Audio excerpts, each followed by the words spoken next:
Hello，大家，想做料理的他与爱吃美食的他第28集，赶快来看看春日和野本在同居之前还会发生什么样的故事。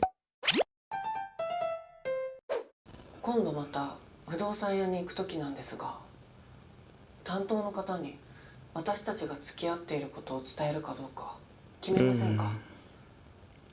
今日は急だったので話せなかったんですが。春日さんはどうしたいとかある？できれば正直に話した上で家探しをしてもらえたらその方がいいなと思いました。春日会提出这个想法，肯定就是他觉得 OK 啊。野本さんはどう思いますか？对，春日也不是说情绪一上来就猛然出柜吼，还是要尊重野本的意见。そうですか。少し不安もあるかも。そうですか。その不安というのは付き合っていることを伝えた時に相手にどう思われるかわからないということですか？そもそも隠さなきゃいけないと思ったり不安に感じたりすることがおかしいですよね。哇，我觉得春日很会表达吼，而且意外的很勇敢。やこさん、こんばんは。相談したいことがあって。刚好。今度みんなでタコパしませんか？たこ焼き焼きたいと思って衝動買いしちゃって。你平常不做饭的买这种机器啊？そうトーク画面開いてたところだったから思わず。野本你要好好的跟姐姐聊这件事哦。でも家探しは苦労するって友達の同性カップルにも聞くよ。有聊有聊。やっぱり。还有这个哑口做野本的后盾吼。それで前にね、友達が LGBT フレンドリーの不動産会社で家探したって言ってた。哦，还有这种地方啊？あ、よかったら聞いてみようか。ぜひ教えてほしい。すごい助かります。可是你知道，其实我每次看到什么这种性别友好、LGBT 友好的特定的场所或机构，都会觉得，难道这个社会其他地方都不友好吗？同性パートナーと住みたいってだけなのに、こういう不安を感じたり、労力割かなきゃいけない社会に怒りしか湧かないけどね、私は。確かに。あ、牧野さん退職されるからその色紙です。牧野さん退職しちゃうんですね。パートナーの方の仕事の都合で関西に行かれるみたいですよ。そうなんですね。哦。私の周り最近結婚ラッシュで出費がきついです。重なると大変ですよね。やっぱり結婚っていいものなんですかね。羡慕哦。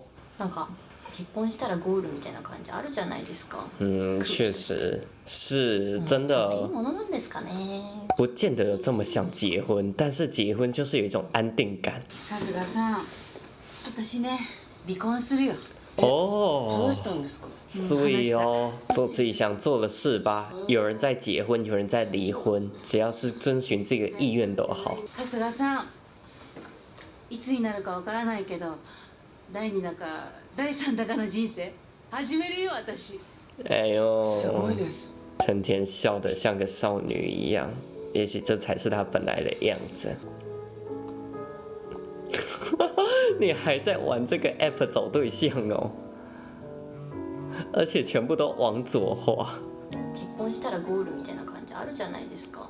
私は結婚しなくてもいいなとか思っちゃうんですけどね。你不要因为焦虑而结婚呢，随便找个对象将就什么的，这个千万不要。さっき結婚の話した後にハッとして、私結婚できなくてもいいなとか、結婚したらゴールなのかなとか、自分が結婚できる立場だから言えることだったなって。哦，他在顾虑野本的想法，他野本不能结婚，所以他怕他听的心情不好。すいませんでした。哎呦，你很温柔啦，但是不用这样啦。そうだね。話してくれてありがとう。哦，也是啦，野本感受到他的好意了。本当のことを言うと少し寂しい気持ちにはなってました。本当にごめんなさい。結婚したくないとかしたいとか、そういう話を当たり前に同じ立場で佐山さんとできないんだなって、それはちょっと寂しいなって。なんで日本はできないんですかね、同性婚。そうですね。你们要加油啊，努力去推动改革啊！台湾也走了30年才走到这一步的啊。でも佐山さんが結婚とか気にしてるって少し意外な感じがしました。気にならないかと思った。社会の圧的な。そうです。哦，他其实很清楚知道这样的想法是从社会压力来的哈。去年姉に子供が生まれたんですけど、そしたら次は私みたいな親からの圧もあったりして。哦，这真的压力好大哦。本当はそういうのもあってアプリも始めたんだと思います。所以他其实没有很想谈恋爱呢，吼。私は今は親が期待していたのとは違う道を進んでるだろうから。哦，女性と付き合ってることも言ってはないんですけど。是，这将来也是未爆弹。こういう風に生きるのが正解とかないはずなのに、なんでこんな圧力に押しつぶされそうになりながら生きなきゃいけないんですかね。对嘛，我每次看到这同事一连串的抱怨，都好像在听贯口。陽子さんだ。ねえ、不動産屋さんの情報送られてきてよ。助かりますね。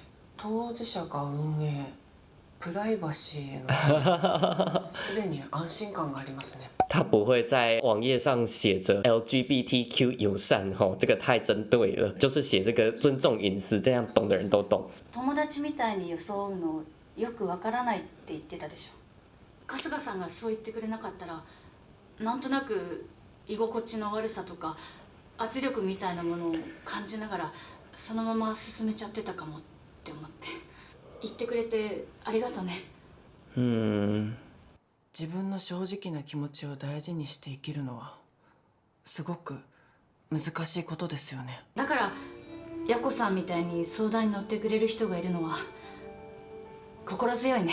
真的，はい、ありがたいですね。谢谢丫口。我也想要有一个丫口这样的大哥哥，我不知道说第几遍了。这一集的主题是结婚跟离婚啊，有人拼了命的想结婚，有人拼了命的想离婚啊，还有人呢，其实也没有特别想结婚想离婚，就想住在一起，但是好像也做不到。怎么觉得好像没有人能够有自己舒心的生活呢？为什么这个社会总是不让我们做自己呢？而你说造成这样的原因是谁的问题，是谁的错吗？好像也不见得。春日的爸爸在我们看来是一个很恶劣的人，可是他就是从小看着自己的爸爸也是这么对待自己的妈妈的，所以他可能也自然理所当然的就觉得这个没有问题，所以等他长大以后也用同样的方式对待自己的妻子，对待自己的儿女。而你说那个同事的父母在给他催婚，给他施加结婚压力，他们有错吗？也没有，因为在他们的观念里，赶紧结婚，赶紧安定下来，才是人生最好的选择。而他们的父母也用自己的人生印证了这句话，确实他们安定下来。于是，在那个可能经济没那么发达的年代，他们就成功存活下来了。所以每个人都在用自己的人生经验在要求别人，觉得这么做对别人好，但实际上你的这个好就是对别人可以说是一种绑架。在这4个人当中，勇敢踏出改变那一步的第一个人，居然是我们的藤田姐姐呀！她真的令人非常佩服，人到中年还有这样子的力量去改变，走上那条不轻松的路，给她鼓掌。就像春日所说的，她一定很不容易。也希望大家都能好好做自己吧，即便这条路径充满了各种阻力，但是无论如何都不要牺牲自己去满足其他人的期待。我相信我们的上一辈人，其实很多人只是没有想通，他们打拼了大半辈子，难道就是希望他们的儿女跟他们一样牺牲奉献吗？肯定不是的，他们肯定也希望自己的儿女好好的做自己，选自己想走的路，就像当初藤田对春日说的那番话。行了，朋友们，祝福你这2集感触颇多，剩下最后2集可能还会有更精彩的事情，我们就拭目以待。希望我的心脏还承受得住。下次见，拜拜。